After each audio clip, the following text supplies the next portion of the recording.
Une semaine après la visite commentée des parcelles de tests pour la lutte contre Maruca filtrata à Takaledougou, nous voilà encore sur le lieu.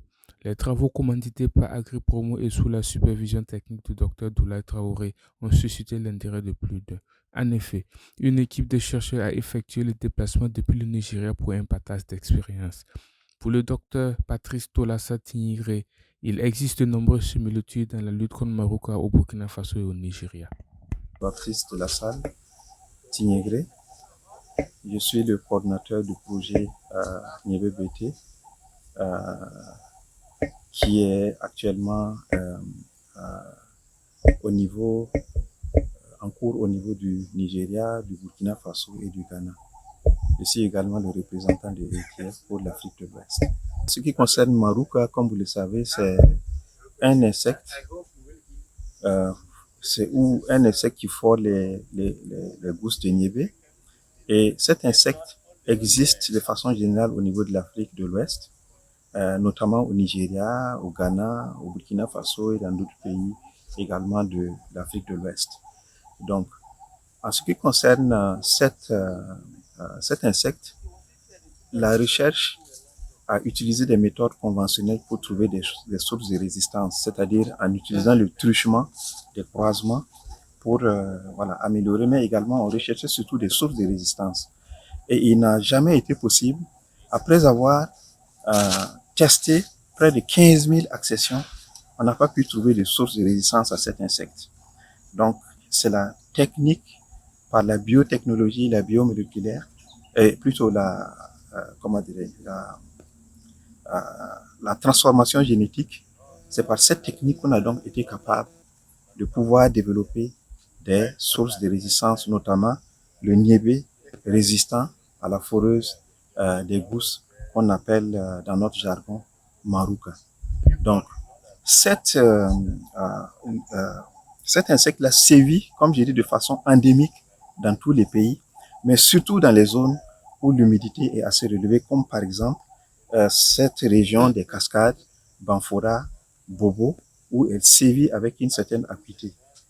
Mais plus on remonte vers le nord, la pression de cet insecte est de plus en plus réduite. Donc, nous avons maintenant une variété en cours de vulgarisation qui se comporte très bien. Elle résiste à Maruca et permet aux producteurs de réduire le nombre de traitements de 8 à 2 actuellement. Et les 2 traitements, on les apporte juste pour protéger contre d'autres insectes comme les thrips qui sont dans les fleurs et les punaises suceuses de gousses.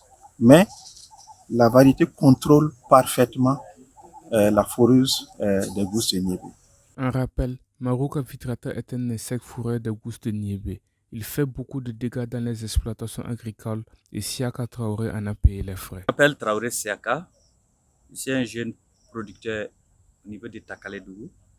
Takaledougou qui est un village qui n'est pas loin de Banfora, sur l'axe Banfora-Bobo, 15 km de Banfora. Alors, auparavant, je travaillais les haricots. Je travaillais correctement les haricots, mais j'avais de sérieux problèmes avec les nuisibles du niébé en fait. À tout moment, il fallait traiter, pour avoir un bon résultat. Alors, ça fait plus de 4 à 5 ans que je travaille les niébés et j'avais toujours de sérieux problèmes. Donc, je dépensais beaucoup pour traiter les champs.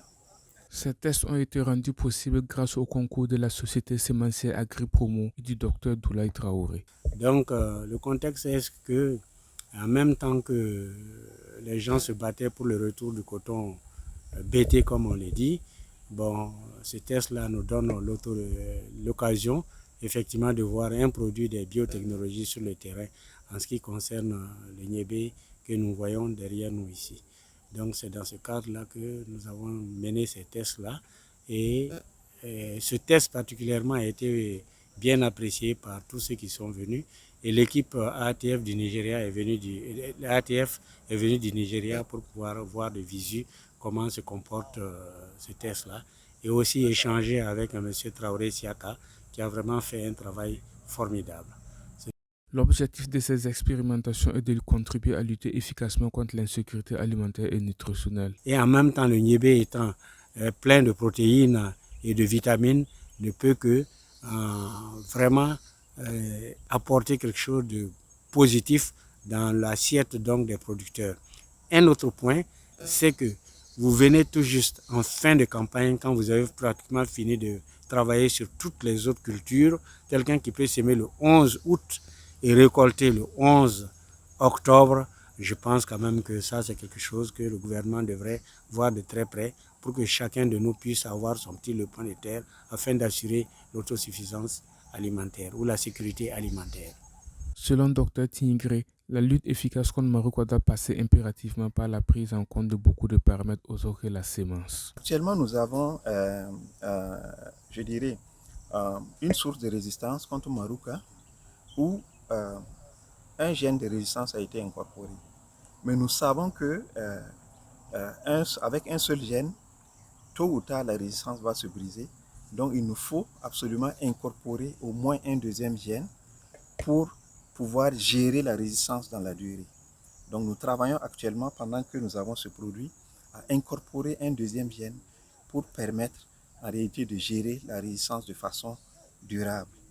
Donc, voilà, c'est une solution, entre autres.